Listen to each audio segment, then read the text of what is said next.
여러분, 혹시 상상해 보신 적 있으신가요?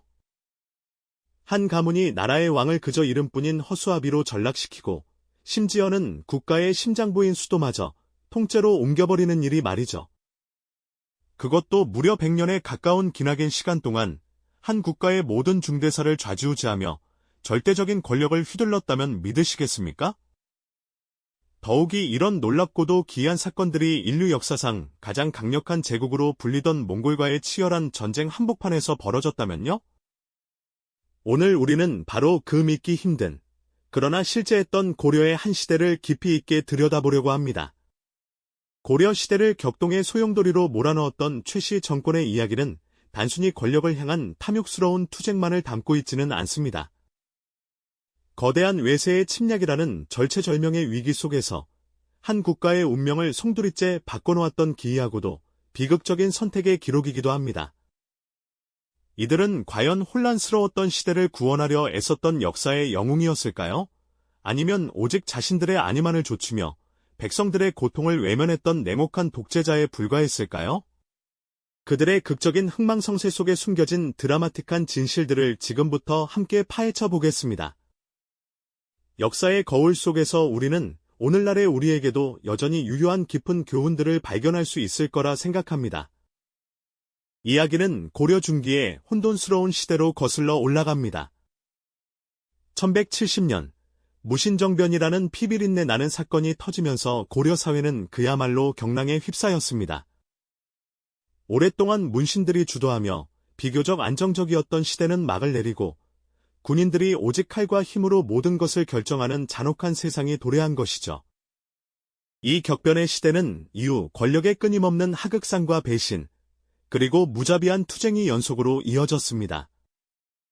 수많은 무신들이 서로를 죽이고 정권을 빼앗는 악순환 속에서 왕은 이미 이름뿐인 허수아비로 전락했고 백성들의 삶은 불안과 공포 속에서 한치 앞을 내다볼 수 없는 고통스러운 나날을 보내야만 했습니다.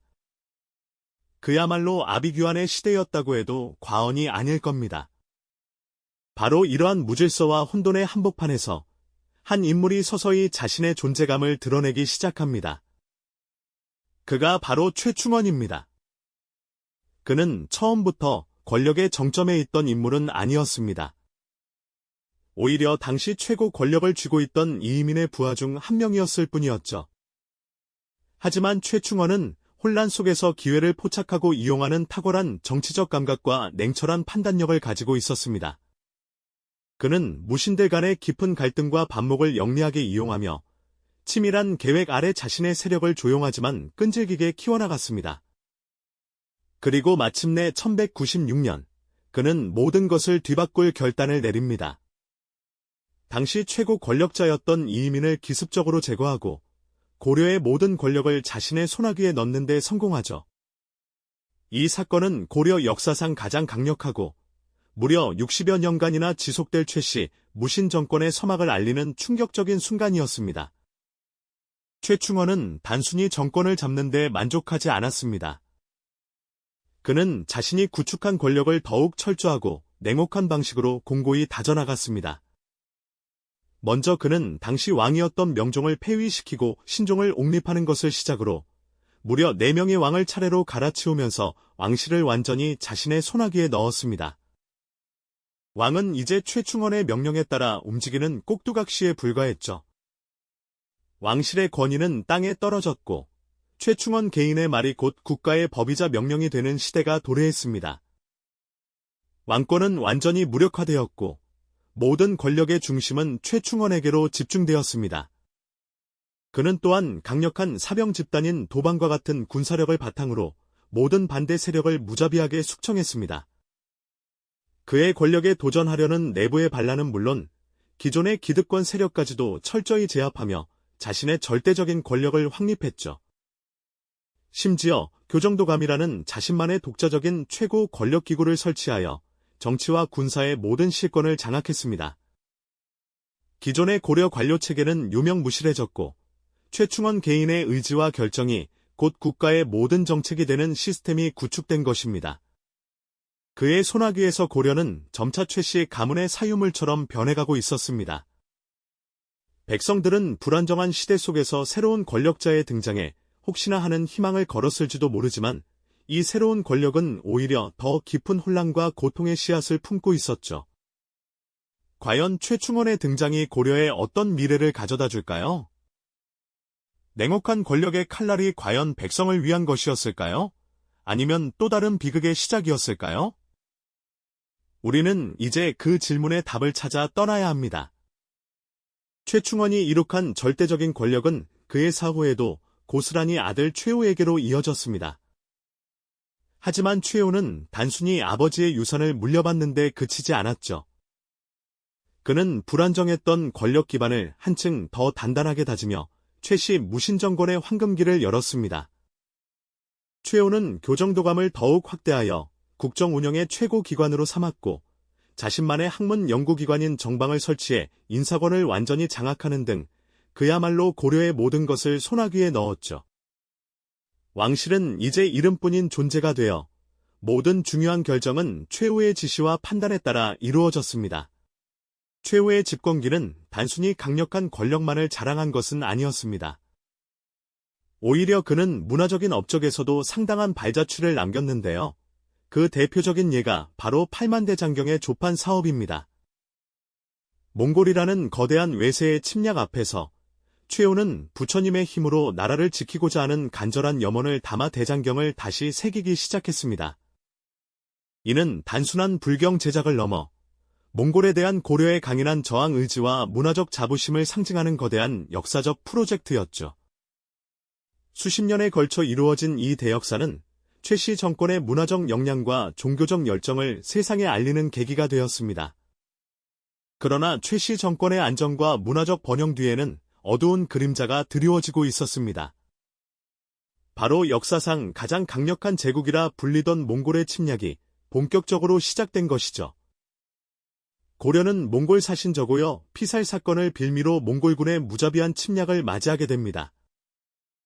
초기에 몽골군은 파죽지세로 고려의 영토를 유린했고 수많은 성이 함락되고 백성들이 희생되었습니다. 이때 최후는 과감하고도 논란이 많은 결단을 내리게 되는데요. 바로 수도 개경을 버리고 서해 바다 건너 강화도로 천도하는 것이었습니다. 강화도로의 천도는 몽골의 기병 전술에 맞서 해상 방어의 이점을 활용하려는 전략적 선택이었습니다. 육지에서는 몽골군을 막아내기 어렵다고 판단한 최후는 섬이라는 지리적 특성을 이용해 장기 항전을 준비했던 것이죠. 하지만 이 결정은 동시에 고려의 백성들에게는 엄청난 고통을 안겨주었습니다. 수도를 떠나 강화도로 향하는 행렬은 피난길 그 자체였고 육지에 남겨진 백성들은 몽골군의 약탈과 사륙에 무방비로 노출될 수밖에 없었습니다. 강화도는 최씨 정권의 안식처가 되었지만 나머지 고려 땅은 전쟁의 참화 속에서 신음해야 했습니다. 강화도에 새롭게 건설된 임시 수도는 겉으로는 화려해 보였습니다. 최씨 정권은 그곳에 웅장한 사저와 관할을 짓고 육지에서 끌어모은 인력과 물자를 바탕으로 자신들의 권력을 더욱 공고히 했습니다. 왕실 또한 강화도에 머물렀지만 그들의 존재감은 미미했죠. 모든 실권은 여전히 최씨 가문의 손에 있었고 몽골과의 길고 긴 전쟁 속에서도 최씨 정권의 권력은 더욱 굳건해지는 듯 보였습니다. 마치 거대한 폭풍 속에서 자신들만의 요새를 구축한 것처럼 말이죠. 하지만 이러한 강화도에서의 장기항전은 시간이 지날수록 고려 사회 전반에 깊은 상처를 남겼습니다. 몽골군은 고려의 농촌을 짓밟고 성들을 유린하며 백성들의 삶을 송두리째 파괴했습니다.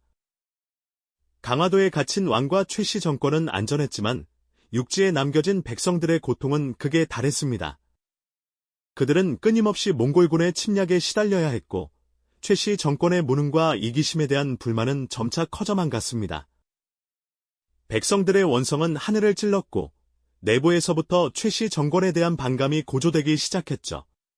최씨 정권 내부에서도 균열의 조짐이 보이기 시작했습니다. 권력이 대를 이어가며 안정을 찾은 듯했지만 그 안에서는 또 다른 암투와 권력 다툼이 끊이지 않았습니다. 특히 최후의 뒤를 이은 최양, 그리고 마지막 권력자 최희에 이르러서는 최씨 정권 내부의 결속력이 급격히 약해졌습니다. 장기화되는 전쟁과 백성들의 피폐한 삶은 더 이상 외면할 수 없는 현실이 되었고, 이는 최씨 정권을 지탱하던 기반을 흔들기 시작했습니다. 결국 최씨 정권에 대한 불만은 삼별초 항쟁이라는 거대한 저항으로 터져나오게 됩니다. 삼별초는 최씨 정권의 사병 조직이었지만 그들 역시 최씨 정권의 독선과 무능해 등을 돌리게 된 것이죠. 이는 최씨 정권이 더 이상 고려 사회를 통합하고 이끌어갈 능력을 상실했음을 보여주는 상징적인 사건이었습니다. 그리고 마침내 최씨 정권의 마지막 권력자 최이는 내부 세력에 의해 허무하게 제거되는 충격적인 순간을 맞이하게 됩니다. 외세와의 전쟁 속에서 100년 가까이 고려를 지배했던 절대 권력이 결국 내부의 칼날에 의해 종말을 고하게 되는 것이었죠. 이처럼 오만과 독선으로 점철되었던 한 가문의 권력은 백성들의 고통과 함께 비극적인 막을 내리게 됩니다.